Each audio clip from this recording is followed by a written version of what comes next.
پہلی بات تو یہ ہے کہ مشرق وسطیٰ کے مسئلے میں اس کے پس منظر کو سمجھ لینا چاہیے۔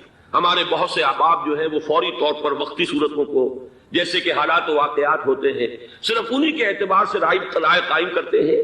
چیزوں کا پس منظر جو ہے نگاہوں کے سامنے رہنا چاہیے۔ اس صدی کا ایک مختصر سا نقشہ ذہن میں رکھیے۔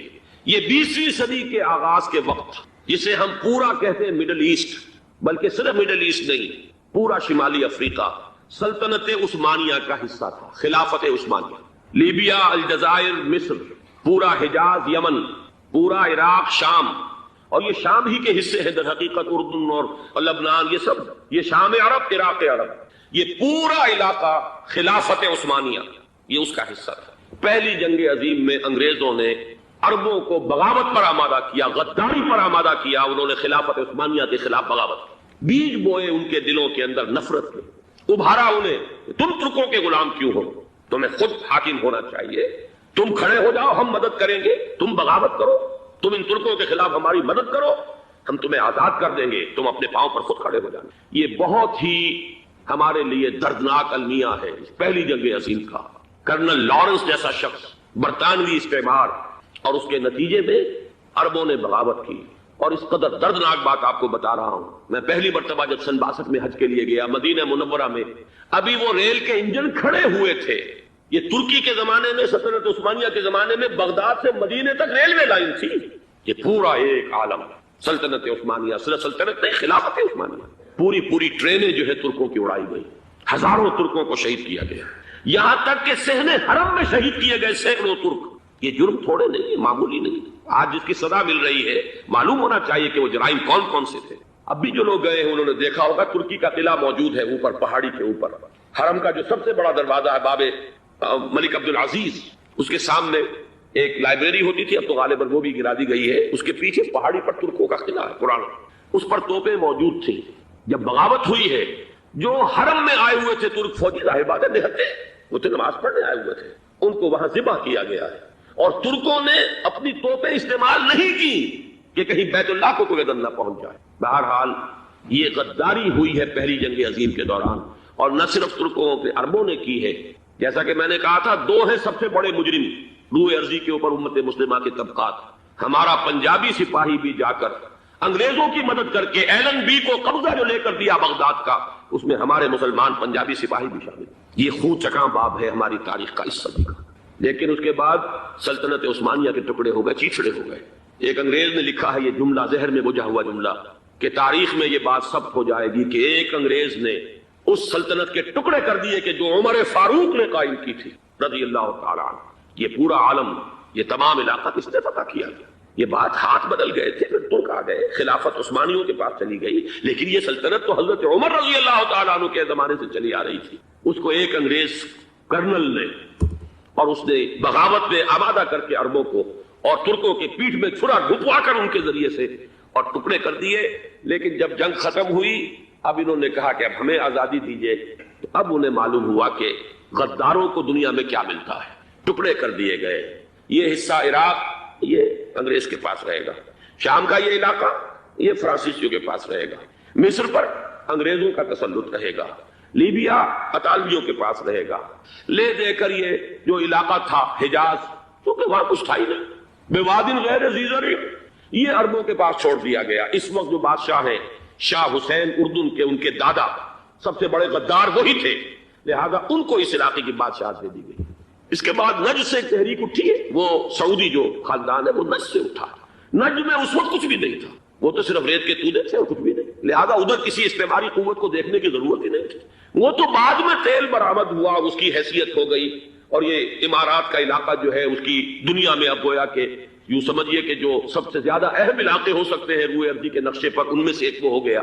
لیکن یہ اس وقت کی بات میں کر رہا ہوں، کوئی حیثیت نہیں تھی، لہذا اس کو چھوڑ دیا۔ یہ ہے تاریخی پس منظر، یہ لکیریں جو کھینچی گئی ہیں، یہ ایک ملت اسلامیہ کو جو قومیتوں میں تقسیم کیا گیا، پھر نعرے لگوائے گئے المصر للمصریین الشام للشامیین۔ اب شامی ایک علیحدہ قوم ہو چکے ہیں، مصری ایک علیحدہ قوم ہو چکے ہیں، عراقی ایک علیحدہ قوم ہو چکے ہیں۔ یہ ساری تقسیمیں استعمار کی پیدا کرنا ہے، اس کا کوئی تعلق اسلام کے ساتھ نہیں۔ اب ضرورت تو اس بات کی تھی کہ استعمار کے پنجے جب یہاں سے کچھ ہٹے، دوسری جنگ عظیم کے بعد ایک دور آیا، امریکہ ابھرا ہے دنیا کی عالمی سطح پر سیاست میں، اس کے ہاں کچھ آزادی کے تصورات تھے، اس نے بھی سپورٹ کیا۔ برطانیہ کمزور ہو چکا تھا، وہ اتنے بڑے علاقے کو ہولڈ نہیں کر سکتا تھا۔ ہندوستان بھی آزاد ہوا، پھر یہ کہ اور دوسرے علاقوں سے بھی اس کو پسپائی اختیار کرنی پڑی۔ استعمار کے پنجے جس طرح بھی ہوئے، ان کے سینوں سے، عربوں کے سینوں سے جو ہے گویا کہ وہ ہٹے، لیکن امریکہ نے ایک اپنی بہت بڑی حکمت عملی جو اختیار کی، عالم عرب کے سینے میں اسرائیل کا خنجر پیوست کر دیا تاکہ یہ کبھی آزاد نہ ہو جائیں، ہمارے انگوٹھے تلے رہے، ہماری پالیسی گواہی کرے۔ یہ استعمار کا دوسری جنگ عظیم کے بعد جہاں برطانوی استعمار، فرانسیسی استعمار رفتہ رفتہ یہ ہٹنے شروع ہوئے، صدر ناصر نے انگریزوں کو اٹھا کر پھینکا میڈیٹرینین میں اور دوسرے جگہوں سے، الجزائر نے آزادی حاصل کی فرانس سے، اطالویوں سے جو ہے لیبیا والوں نے آزادی حاصل کی، یہ ہو گیا، لیکن ایک خنجر پیوست کر دیا گیا اسرائیل کا سینہ عرب۔ اس صورتحال میں ظاہر بات ہے کہ ایک تو بڑی آئیڈیل پوزیشن تھی کہ پورا عالم اسلام متحد ہو، لیکن وہ تو بہت دور کا خواب معلوم ہوتا ہے۔ علامہ اقبال سے بڑا کوئی نقیب نہیں ہے ملت اسلامی کی وحدت کا، ایک ہو مسلم حرم کی پاسبانی کے لیے نیل کے ساحل سے لے کر تابخا کے کاشغر، لیکن انہیں بھی اپنے لیکچرز میں کہنا پڑا کہ اس وقت جو صورتحال ہے پورے عالم اسلام کی ایک وحدت بن جانا تو تقریباً ناممکن نظر آ رہا ہے، اگر کسی طرح ایک common wealth of Muslim nations وجود میں آ جائے تو بھی بڑی کامیابی ہوگی، لیکن اس سے بھی پہلے یہ تو زیادہ آسان تھا کہ عالم عرب ایک وحدت کی شکل اختیار کر لے۔ یہ تو ایک قوم ہے، اکثر و بیشتر ایک نسل یا زیادہ دو نسلیں کہتی ہیں، شمالی افریقہ میں بربر نسل بھی ہے، باقی تو سب عرب ہے۔ یہ پورا عالم ایک نسل، ایک زبان، پورے اتنے رقبے کے اوپر بولے جانے والی ایک زبان، یہ تو ایک ہو جائے۔ افسوس یہ ہے کہ اس کا ایک ہو جانا، ایک شخصیت ابھری تھی جو مذہبی مزاج کی شخصیت تھی، جو دینی مزاج کی حامل شخصیت تھی، اگر اس کی قیادت میں عالم عرب متحد ہو جاتا تو واقعتاً ایک بہت بڑا جو ہے مرحلہ وہ طے ہو جاتا پوری عالمی ملت اسلامیہ کی ایک وحدت اختیار کرنے کا۔ وہ شخصیت تھی شاہ فیصل شہید کی، اور اس لفظ کے ساتھ ہی آپ کے ذہن میں آ گیا ہوگا کیوں انہیں شہید کر دیا گیا، کس نے کیا کرایا، کہاں سے تعلیم حاصل کر کے آیا تھا وہ جس نے شہید کیا شاہ فیصل شہید کو، اس کی گردن پر کون سوار تھی، وہ یہودی لڑکی کے جس کے فوٹو بھی شائع ہوئے کہ گردن پر اٹھائے کھڑا ہوا شہزادہ اپنی ایک یہودی دوست کو، لڑکی کو، اور وہی ہے کہ جس نے جا کر پستول سے شہید کیا ہے۔ جہاں میں اچھی طرح جان لیجئے، جیسے بارہا میں نے عرض کیا ہے کہ حضرت عمر کو شہید کرنے والا کہنے کو ابو لولو فیروز تھا، لیکن اس کے پیچھے پورا ایرانی نسل پرستی کا جو پورا پس منظر ہے، اسے تو ہر شخص جس کی ذرا بھی نگاہ جو ہے جو صرف منظر کو نہ دیکھ رہی ہو، پس منظر کو بھی دیکھنے والی ہو، وہ تو جان دے گی کہ ابو لولو فیروز ایک فرد کا نام نہیں تھا، وہ ایران کا انتقام تھا عالم عرب سے۔ بالکل اسی طریقے سے یہ امریکی استعمار کا ہتھ کنڈا تھا، اسے محسوس ہوا۔ شاہ فیصل مذہبی مزاج کا شخص یہ ابھر رہا ہے، اور یہ شاہ فیصل کی حکمت عملی کا ذرا آپ اندازہ کیجئے۔ لاہور میں سمٹ کانفرنس ہوئی، اس میں وہ آئے، سب سے ٹاورنگ پرسنالٹی پورے اس وقت عالم اسلام کے اندر شاہ فیصل کی تھی، اور وہ گویا کہ ایک بہت ہی جس کو کہا جائے کہ ایک بہت ایلڈرلی، ایک بزرگانہ ایک شخصیت جو ہے، اور انہوں نے اپنے دولت کے دروازے، عرب میں وہ مشہور تھے کہ نہایت خسیس اور بخیل انسان ہے، اس لیے کہ وہاں وہ خرچ کرتے تھے حساب کتاب کے ساتھ، لیکن ان کے خزانے کھلے ہوئے تھے عالم اسلام کے لیے، ادھر بھی مدد ہے، ادھر بھی مدد ہے، ادھر بھی کام ہو رہا ہے، ادھر بھی کام ہو رہا ہے۔ پھر انہوں نے تیل کا ہتھیار استعمال کر کے ایک دفعہ امریکہ کو دن میں تارے دکھا دیے تھے، لہذا ان کا ہٹایا جانا سین سے یہ امریکی استعمار کے لیے لازم۔ اب لے دے کر رہ گئے کون؟ سیکولر مزاج کے لوگ۔ پہلی اٹیمپٹ جمال عبد الناصر نے کی، ناکام ہو گیا۔ قذافی صاحب نے کوشش کی کہ وہ ان کی جانشینی حاصل کر لے، ناکام ہو گیا۔ اب ایک تیسری شخصیت صدام حسین کی، ملحد ہے، اسلام سے کوئی سروکار نہیں، باس کا فلسفہ، سیکولرزم پلس عرب نیشنلزم، یہ اصول ہے، لیکن یہ ہے کہ یہ شخصیت اب ابھر کر ایسی آئی ہے کہ اس سے اس وقت یہ جان لیجئے، میں امریکہ میں بھی عربوں سے مل کر آیا ہوں، سعودی عرب میں بھی اب میں وہ دیکھ آیا ہوں، نوجوان نسل جو ہے عربوں کی، پورا جو دوسرے عرب ممالک ہے جہاں پر کہ مذہب کا اتنا چرچا ہی نہیں ہے، پورا فلسطینی عرب، جارڈن کے عرب، شامی عرب عوام، وہ سب کے سب صدام کے پیچھے ہیں، اس لیے کہ انہیں نظر آ رہا ہے کہ ایک شخص پھر ایسا پیدا ہو کر سامنے آ گیا ہے جو شاید عالم عرب کو پھر یونائٹ کر دے، اور یہ ہے اصل وہ شے کہ جو امریکہ کے لیے کسی صورت میں قابل قبول نہیں۔ دولت کے یہ ذخائر، خلیج کی یہ دولت، سیال سونا اور اس کے ذخیرے، اور یہ کسی طریقے سے یہ امریکہ کے زیر اثر نہ رہے، یہ ہے وہ شے جو اسے برداشت نہیں ہے۔ وہ کوئی عربوں کی محبت میں نہیں آیا 2.5 لاکھ فوج لے کر، وہ کوئی شاہی عرب جو خاندان ہے سعودی، اس سے اس کی کوئی دلچسپی نہیں ہے، کوئی پتہ نہیں کہ وہ خود ان کو ہٹا دے اور وہاں پر کوئی جمہوری ڈھانچہ جو ہے وہاں پہ کھڑا کروا دے خود امریکہ. اس لیے کہ سعودی عرب میں دیکھ آیا ہوں حالات اگرچہ ظاہر بات ہے کہ زیادہ گہرائی میں تو وہاں جانے کا موقع ہی نہیں ہوتا, بہت ہی مستبد حکومت ہے, لیکن صاف نظر آ رہا ہے کہ اس وقت دونوں طبقے نوجوانوں کے جو ہے وہ شائستہ خاندان کے شدید خلاف ہو چکے ہیں. جو وہاں پر جدید مثقف طبقہ ہے, جدید تعلیم یافتہ, جو باہر پڑھ کر آیا ہے امریکہ میں اور کہیں اور وہ کثیر تعداد میں, اب وہ صاف سوال کر رہے ہیں کہ یہ بلینز اور بلینز آف ڈالرز کے جو ہمارا خرچہ آتا تھا, ہمارے ہتھیاروں کے آرڈر جاتے تھے, وہ کہاں گئے؟ کل 65,000 فوج, اور عرب کے پاس, سعودی عرب کے پاس اتنے ٹینک بھی نہیں ہیں جتنے کہ یمن جیسے غریب ملک کے پاس, تو ہمارا روپیہ یہ گیا کہاں؟ یہ ایک سوال ہے جو ہر شخص کے ذہن کے سامنے ہے. اب ہمیں اپنے معاملات کو خود سنبھالنا ہوگا. اسی طریقے سے جو مذہبی طبقہ ہے, اور وہاں ہے بڑی تعداد میں مذہبی طبقہ نوجوان جن میں بڑا جذبہ ہے, اور ان کا وہ جوش جہاد انہیں جہاد افغانستان تک لے کر آیا. سینکڑوں عرب نوجوان یہاں جو ہے شہید ہوئے.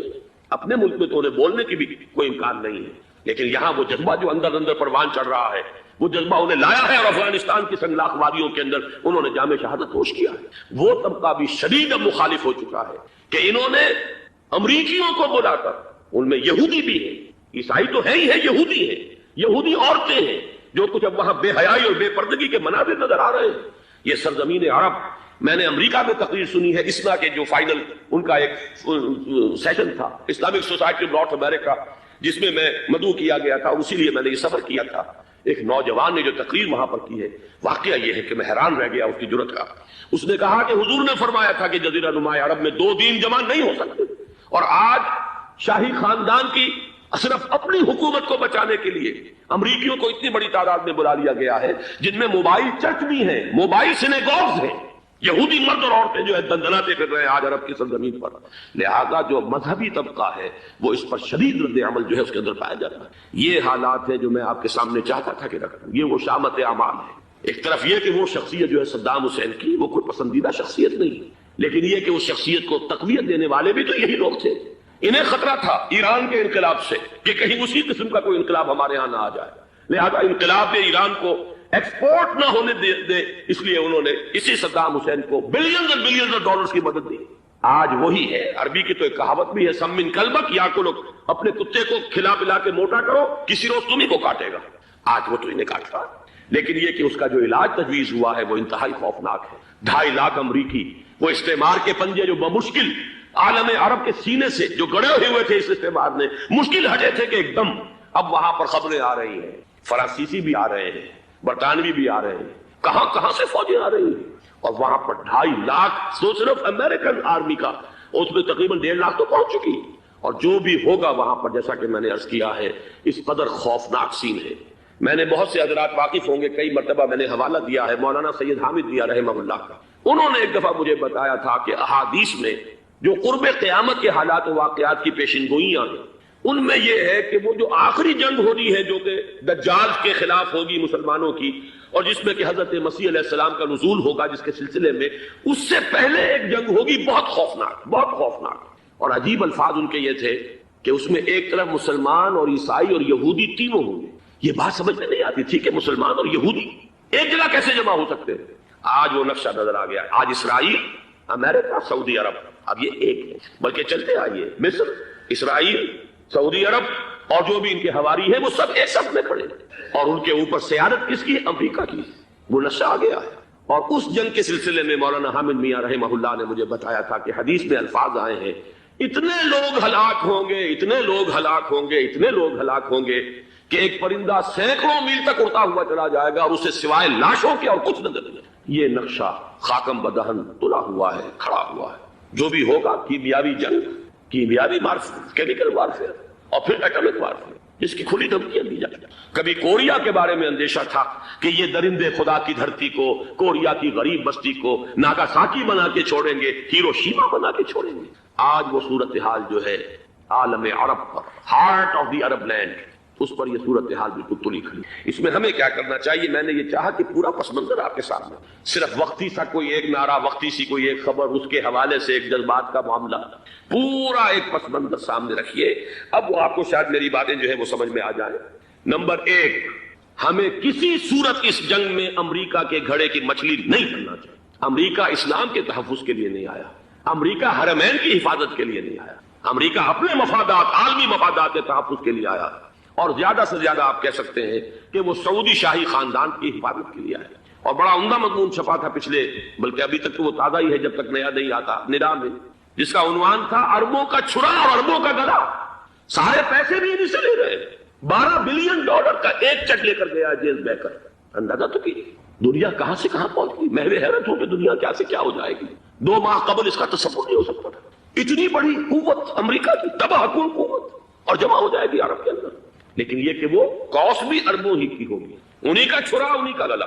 ہمیں کرنا یہ چاہیے، اللہ تعالی ہماری حکومت کو، ہمارے سیاستدانوں کو، ہمارے ذمہ دار لوگوں کو ہدایت دے، وہ امریکہ کے گھیڑے کی مچھلی نہ بنے۔ اس کے تحفظ کے لیے یا شاہی خاندان کی حفاظت کے لیے بہت کچھ انہوں نے عیش کر لیے، کافی عیش کر لیے۔ باقی یہ کہ اب جو کچھ ہونا ہے وہ ہونا ہے۔ حرمین شریفین کو تو خود عرب کے لوگ کہتے ہیں کہ کوئی خطرہ نہیں ہے۔ سارا جھگڑا تو وہ تیل کی دولت کا ہے۔ وہ تیل کی دولت جو ہے وہ شمال مشرقی کونے کے اندر ہے، بلکہ یہ کہ جو رد عمل پیدا ہوا عالم اسلام میں اور سعودی عرب میں، خود اس کے مذہبی نوجوانوں میں امریکی فوجوں کی آمد کے خلاف اس کا جواب دیا گیا رابط عالم اسلامی کی طرف سے کہ یہ جو بھی جنگ کا محاذ ہے، جو فوجیں ہیں، یہ حرمین سے تو 1500 کلومیٹر دور ہے، تو حرمین کو تو کوئی خطرہ نہیں ہے۔ خطرہ ہے امریکہ کے عالمی مفادات کو۔ آج آپ کو معلوم ہے دنیا 2 طبقوں میں بٹی ہوئی ہے، دی رچ اینڈ دی پور۔ یہ جو اقوام ہیں، جو 6-7 قومیں شمار ہوتی ہیں دنیا کی دولت مند قومیں، ان کے لیے خطرہ ہے کہ یہ اگر ہم ان کا جو سب سے بڑا ذریعہ ہے اس کا صنعت کا، یہ تیل، اگر اس کو کچھ ہو گیا تو ان کی سب کی اکانومی جو ہے وہ دم دھڑام سے زمین پر آ جائے گی، وہ بھی برابر ہو کر آ جائیں گے دنیا کے دوسرے ملکوں کے۔ یہ اس کی حفاظت کے لیے آیا۔ ہمارے نوجوان کو آج میں سوچتا ہوں کاش کہ ہمیں معلوم ہو، ہمیں وہ تاریخ دہرانی نہیں چاہیے کہ ہم نے پہلی جنگ عظیم میں انگریزوں کے استعمار کے پنجے گڑوانے کے لیے اپنی جانیں دی۔ پنجاب کا نوجوان، پنجاب کا مسلمان سپاہی بھی جا کر ایلن بی کو قبضہ دلوانے کے اندر اور بغداد پر قبضہ کرانے میں اس کے تعاون کیا، اس کی مدد کی۔ کیا آج بھی وہی تاریخ اپنے آپ کو دہرائے گی؟ آج ہمارا فوجی جائے گا وہاں پر امریکہ کے تحفظ کے لیے، اس کے مفادات کے تحفظ کے لیے۔ پہلی بات یہ کہ یہ ہرگز نہیں ہونا چاہیے۔ ہونا کیا چاہیے؟ پہلی کوشش یہ ہو کہ یہ بین الاسلامی معاملہ بنے، مسلمان امت آئے، امریکی فوجی جائیں، فرانسیسی جائیں، برطانوی جائیں۔ ہاں اس صورت میں میں کہتا ہوں پاکستان کا ایک ایک بچہ وہاں جائے اور اپنی جان قربان کرے، اس لیے کہ یہ قرآن کا حکم ہے۔ بَإِن طَائِفَتَانِ مِنَ الْمُؤْمِنِينَ اقْتَتَلُوا فَأَصْلِحُوا بَيْنَهُمَا فَإِن بَغَتْ إِحْدَاهُمَا عَلَى الْأُخْرَى فَقَاتِلُوا الَّتِي تَبْغِي حَتَّى تَفِيءَ إِلَىٰ أَمْرِ اللَّهِ فَإِن فَاءَتْ فَأَصْلِحُوا بَيْنَهُمَا بِالْعَدْلِ وَأَقْسِطُوا إِنَّ اللَّهَ يُحِبُّ الْمُقْسِطِينَ۔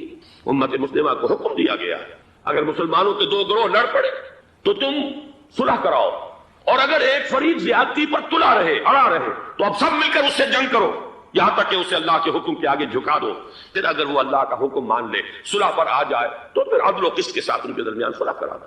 یہ ہمیں حکم ہے، مسلمانوں کو حکم ہے۔ لیکن یہ کہ یہ امریکی آ رہے ہیں اور امریکی استعمار اور امریکی مفادات، اور اس کے لیے جو ہے پاکستان کا مسلمان سپاہی بھی جائے، میرے نزدیک کی کسی صورت میں صحیح نہیں۔ مطالبہ بھی ہو رہا ہے، آج ہی غالباً ایک انٹرویو آیا ہے، شاہ حسین کے بھائی جو ہے حسن بن طلال، انہوں نے بھی یہی کہا ہے کہ اس کو مسلمانوں کو آپس میں اس معاملے کو طے کرنا چاہیے، اس قضیے کو، امریکی فوجوں کو یہاں سے فوراً واپس جانا چاہیے۔ اور یہی بات میں یقیناً تائید کروں گا، تحسین کروں گا، یہی موقف ایران کا۔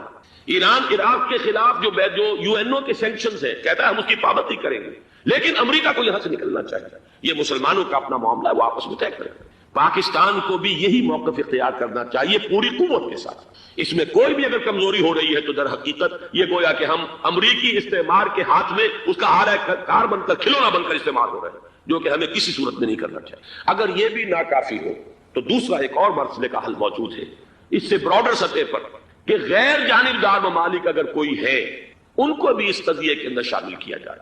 ایک تحریک تھی کسی زمانے میں، کافی بڑی تھی، لیکن یہ کہ وہ بھی اگر اس کے اندر شامل ہو جائیں۔ لیکن امریکہ، رشیا، یہ تو ظاہر بات ہے سپر پاورز ہیں، ان کے مفادات ہیں، عالمی اور گلوبل مفادات ہیں، لہذا اول تو یہ ہونا چاہیے کہ بین الاسلامی معاملہ بنا کر، اس صورت میں جیسا کہ میں نے عرض کیا ہماری پوری فوج بھی جائے اللہ پر توکل کر کے۔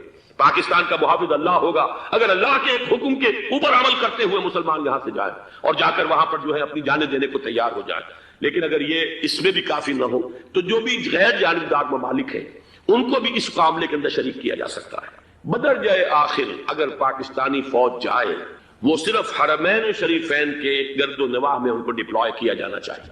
اگر خدا نہ خواستہ وہاں پر کوئی آنچ آنے کی شکل پیدا ہو جائے تو اس کی اے ارض پاک تیری حرمت پہ کٹ مرے ہم، اس کے لیے مسلمانوں کو تیار رہنا چاہیے۔ اس لیے کہ بہرحال جہاں تک ارض پاک کی حرمت کا تعلق ہے وہ ہمارے ایمان کا جز ہے. باقی برطانوی مفادات، امریکی مفادات، صنعتی ممالک کے مفادات یا کسی شاہی خاندان کے مفادات، یہ شاہی خاندان یہ تو گرتی ہوئی دیواریں ہیں، جانا ہے آج نہیں تو کل. لیکن یہ کہ اصل معاملہ ہے امت کا، اصل معاملہ ہے امت مسلمہ کا، اصل معاملہ ہے حرمین شریفین کا. لہذا ان دونوں چیزوں کو لازماً گڑبڑ نہ کریں. آپ حضرات کے علم میں ہے کہ اس سے پہلے ایران کی طرف سے بار بار مطالبہ ہوا کہ حرمین کو بین الاسلامی کنٹرول میں دے دیا جائے اور سعودی عرب کا اس کے اوپر سے جو انتظامی عمل دخل ختم کر دیا جائے. میں نے کبھی تائید نہیں کی، اس لیے نہیں کی کہ میرا مشاہدہ ہے، میں گیا ہوں بارہا، سعودی عرب کی حکومت نے چاہے خود بھی بڑے بڑے محل بنائے ہیں لیکن حرمین کی خدمت کے اندر بھی کوئی کمی نہیں کی. اس پر انہوں نے اربوں ڈالر اس پر بھی خرچ کیا ہے. اس کے اوپر انہوں نے اس حج کے انتظامات پر پوری حکومت جو ہے وہ اپنے آپ کو لگائے رکھتی ہے. لہذا اس اعتبار سے کوئی کمی کی بات نہیں وہاں پر آئی کہ جس کے لیے ضرورت ہو کہ ان کا عمل دخل وہاں سے ختم کیا جائے.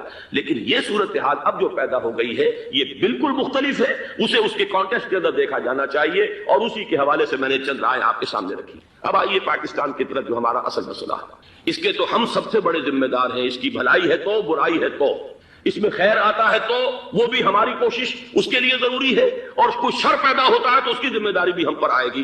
اس کے ضمن میں چند باتیں عرض کر رہا ہوں. شدید ترین خطرہ ہے جیسا کہ میں عرض کر چکا ہوں کہ بھارت حملہ کرے گا. مجھے تو تقریباً یہ رائٹنگ آن دی وال کے مانند ایک فیصلہ نظر آ رہا ہے، بلکہ آج میں کسی سے کہہ رہا تھا کہ اگر اب نہیں تو پھر کبھی بھارت حملہ نہیں کر سکتا. اس کے لیے سچویشن بالکل رائٹ ہے. 2 مرتبہ ایکسرسائز کر چکا ہے وہ خاص ٹارگٹ بنا کر حیدرآباد کو، اور اس کے پیش نظر ہے سندھ میں جو بھی خلفشار ہے اسے اس کے علم میں ہے، جو بھی تصادم ہے.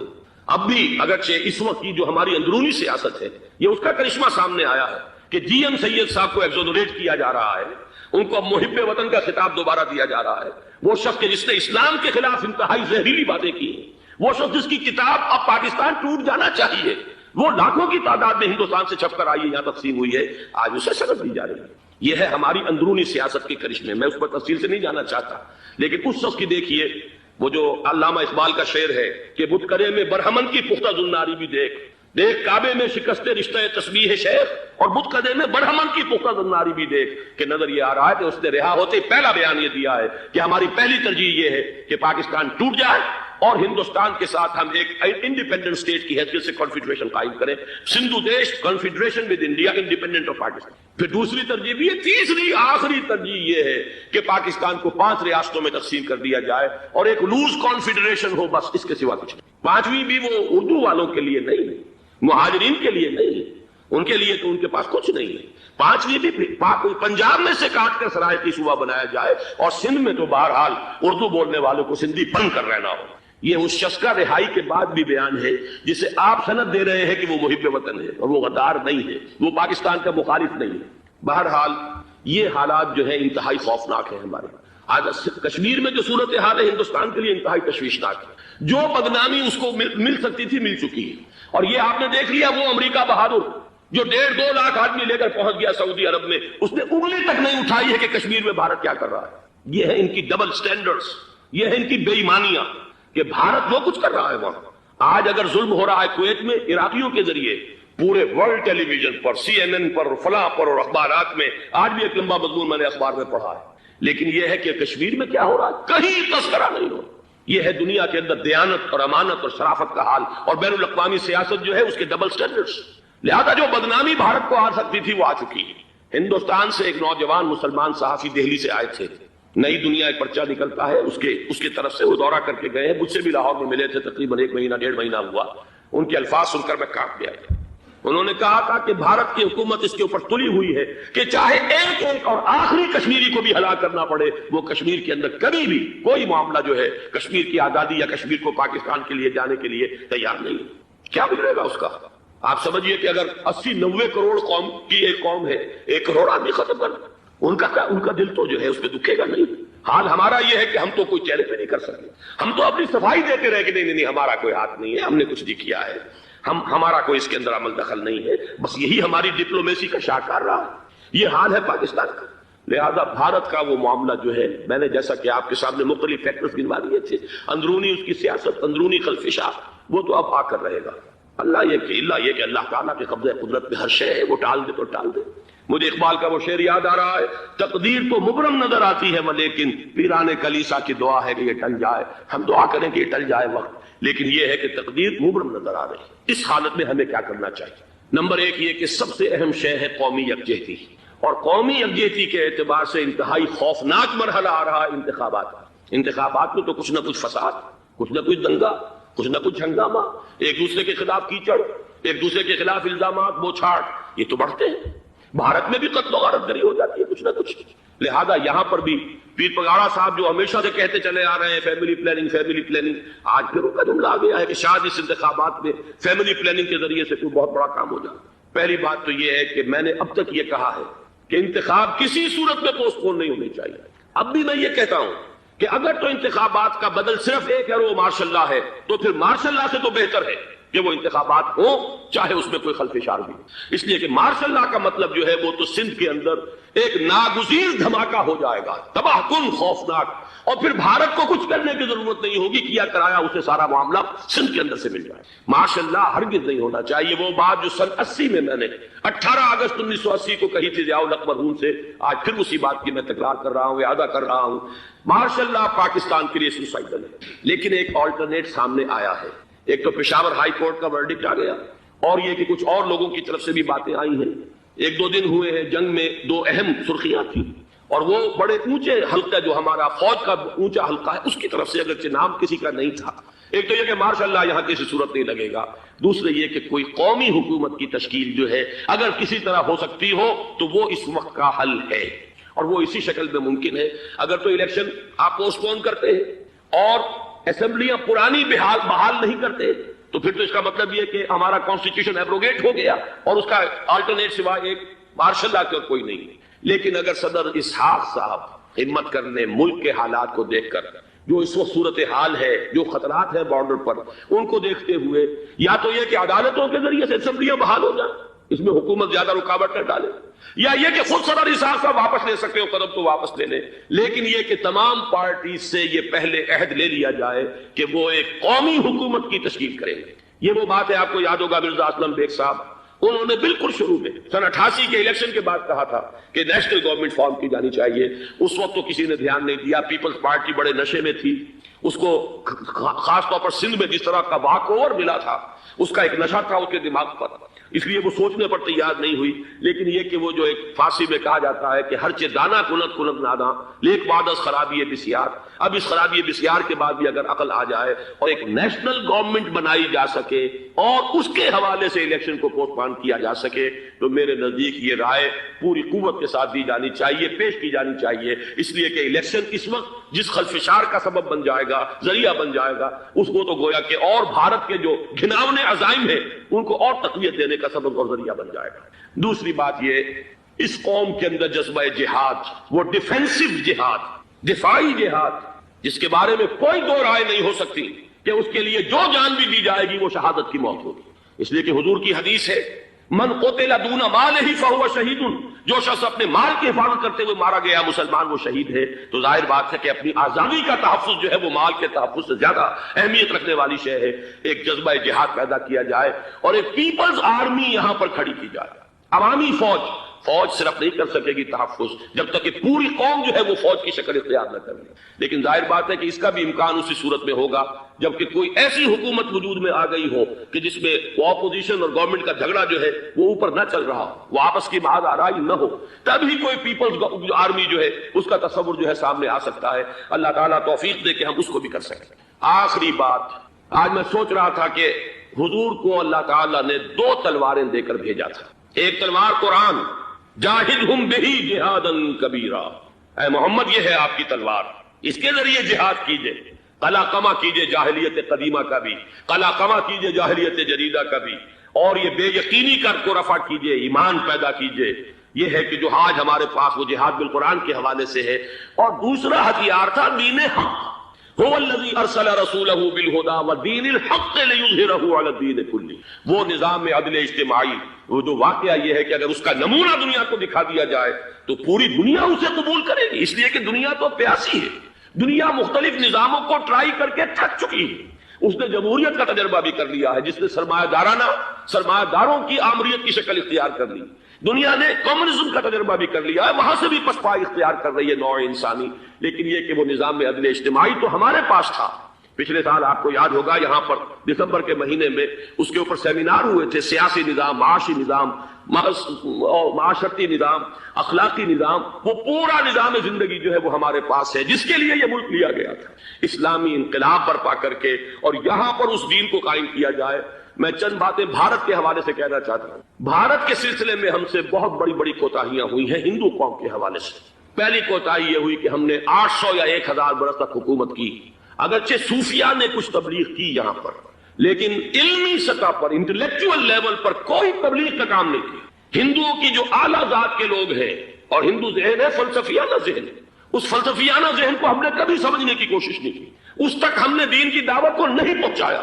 ہم نے جہاد بھی سیف کر کے انہیں زیر تو کر لیا، ان پر حکومت تو کی، لیکن یہ ہے کہ جہاد بالقرآن کے ذریعے سے ان کے نظریات، ان کے افکار، ان کے عقائد، ان کے نظریات باطلہ کا علاج نہیں کیا۔ یہ ایک بہت بڑا جرم تھا کہ ہم نے یہاں پر 1000 برس تک حکومت کی، لیکن یہ فرض منصبی ادا نہیں کی۔ اس ضمن میں میں آپ سے عرض کروں کہ پچھلے سال جب میں گیا تھا انڈیا، مولانا علی میاں سے مدد اللہ العالی میری ملاقات ہوئی، میں نے انہیں ایک مشورہ دیا، وہ چونک گئے، انہوں نے مشورہ پسند بھی کیا، یہ مجھے نہیں معلوم کہ اس پر عمل کیا یا نہیں۔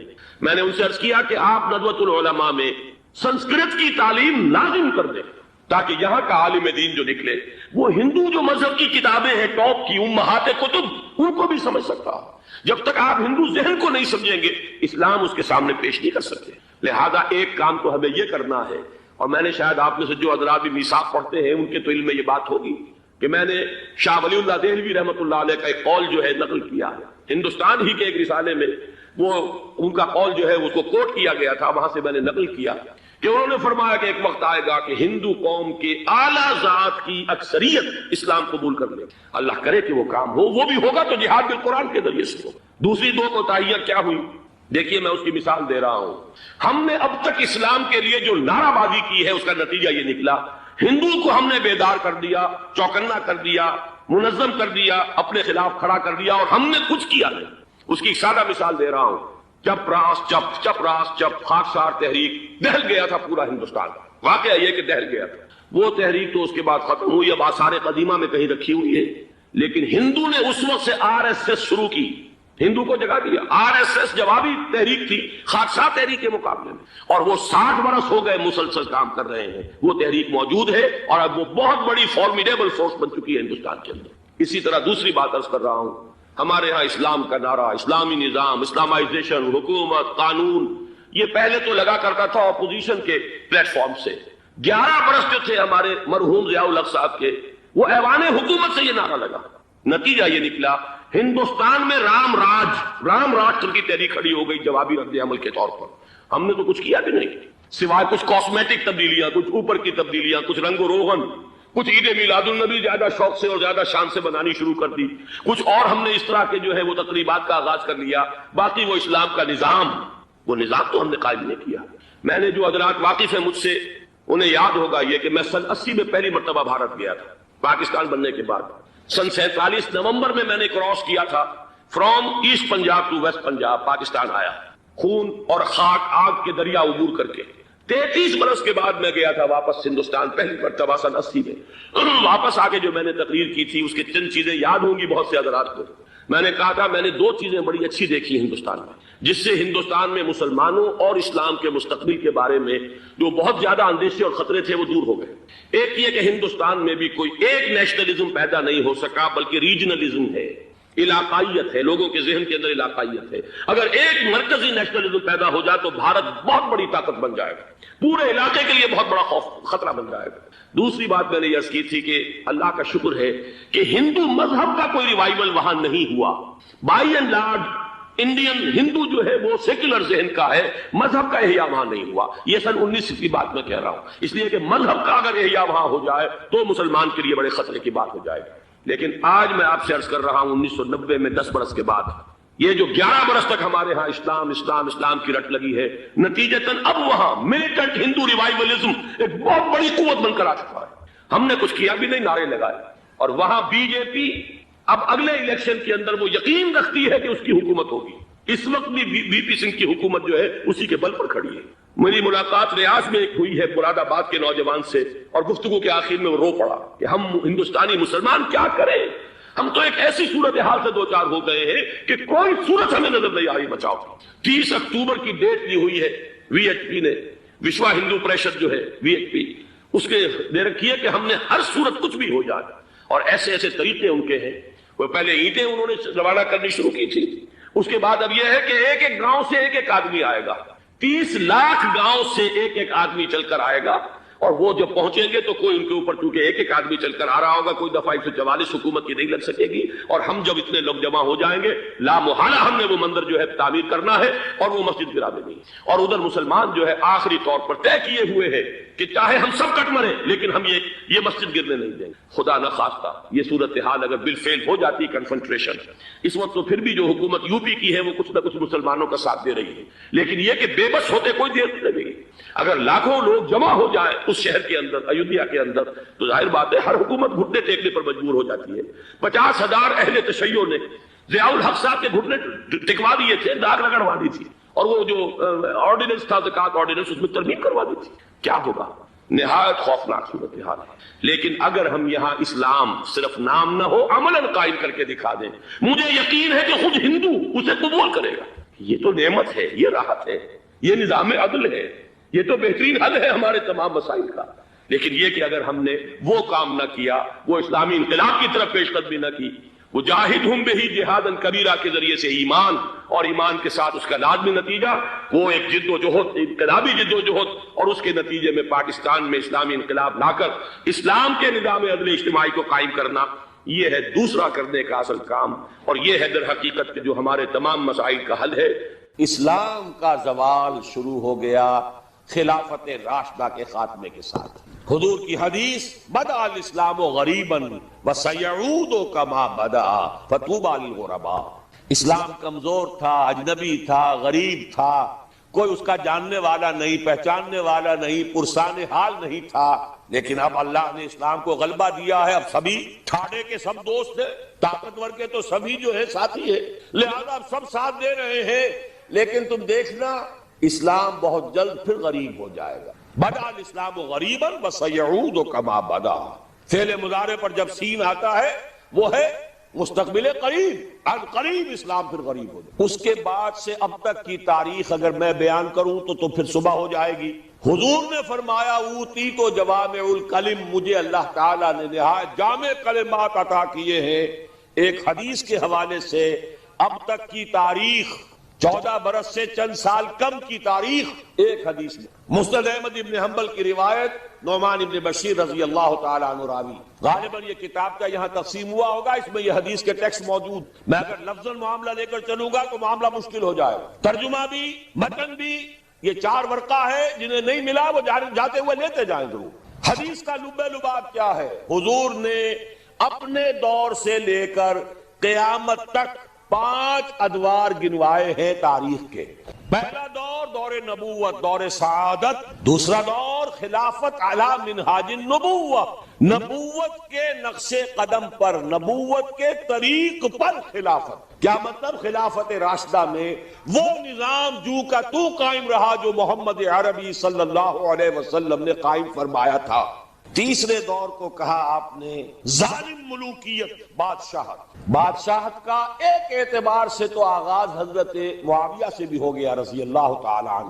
کسری العرب کہا گیا انہیں، عرب کے کسریٰ. لیکن معاذ اللہ یہ ظالم کے لفظ کا اطلاق ان پر نہیں ہوگا.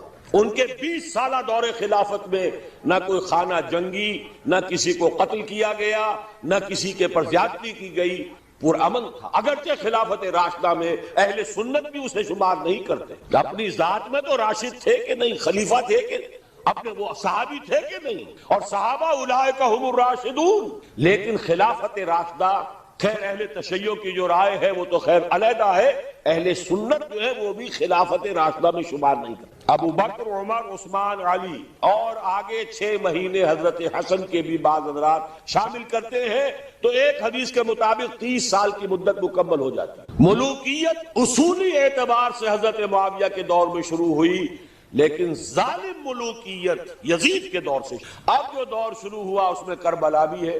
حضرت حسین ابن علی رضی اللہ تعالی عنہما، ان کے ساتھی، ان کے خاندان والے کس طرح شہید، اور صرف وہی نہیں ہوئے، عبداللہ ابن زبیر رضی اللہ تعالی عنہما وہ بھی شہید کی. حرم مکہ رنگین ہوا خون، ان کی لاش ٹنگی رہی بہت دنوں تک. مدینہ بھی نہیں بچا، واقع حرہ میں مدینہ کی حرمت جو ہے اس کو بٹا لگایا گیا. یہ دور ملوکیت کے سیاہ کارنامے.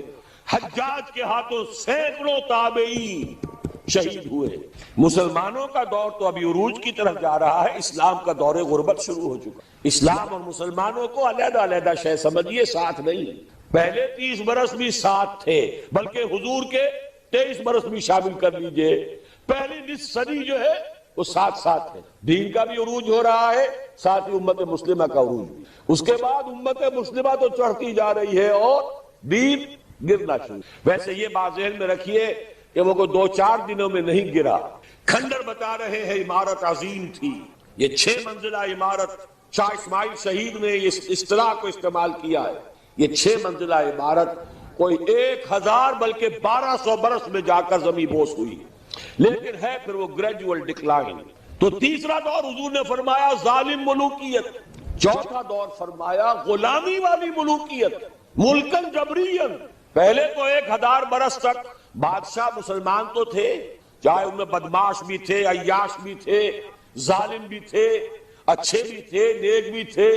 آخر انہیں میں صلاح الدین ایوبی بھی تھے، انہی میں نور الدین زنگی بھی تھے، انہی میں اورنگزیب بھی تھے، انہی میں التتمش بھی تھے. اچھے بھی تھے، اس میں کوئی شک نہیں، لیکن تھے بادشاہ، خلیفہ تو نہیں تھے. لیکن یہ کہ اکثر و بیشتر کا معاملہ تو وہی ہے، عیاشیاں ہیں. محل بن رہے ہیں، تاج محل بن رہے ہیں، الحمرا بن رہا ہے. جہاں جائے کوئی اقبال اور جا کر رو کر آ جائے، رو لے اب دل کھول کر دیدہ خون آبا بار، وہ نظر آتا ہے تہذیب حجازی کا مزار. یہ وہ دور تھا کہ جو تھا تو دور ملوکیت، لیکن بہرحال ملوک مسلمان تھے. چوتھا دور آیا جبکہ غلامی کے ساتھ ملوکیت. کیا مطلب؟ ملکہ برطانیہ کی رعایا بن گئے تھے کہ نہیں ہم؟ ملکہ معظمہ وکٹوریا، غلام احمد قادیانی نے جو ان کی مدح لکھی ہے، جو خطابات دیے ہیں، ان کی جو اس زمانے کی تصانیف ہے انہیں پڑھیے تو صحیح. کہیں ہم برطانیہ کے غلام، کہیں ہم فرانسیسیوں کے غلام، کہیں ہم ولینڈیزیوں کے غلام، کہیں ہم اطالویوں کے غلام. اس صدی کے آخر میں وہ نقشہ آ گیا، شروع میں 20ویں صدی کے شروع میں، جس کا نقشہ حضور نے ایک حدیث میں کھینچا تھا. صحابہ سے آپ نے فرمایا ایک وقت آئے گا یوشک ان تداعی علیکم الامم، کہ دنیا کی قومیں تم پر ایک دوسرے کو دعوت دیں گی کہ یہ ترنے والا موجود ہے، آؤ اور نوچ کو چھوڑ کر کھاؤ. ادھر سے ہم کھائیں گے، ادھر سے تم کھاؤ. یہ تم لے جاؤ، یہ ہمارے پاس رہے گا. مصر انگریزوں کے پاس رہے گا، عراق انگریزوں کے پاس رہے گا، شام فرانسیسی لے جائیں، اور لیبیا اطالوی لے جائیں، اور موراکو اور تونس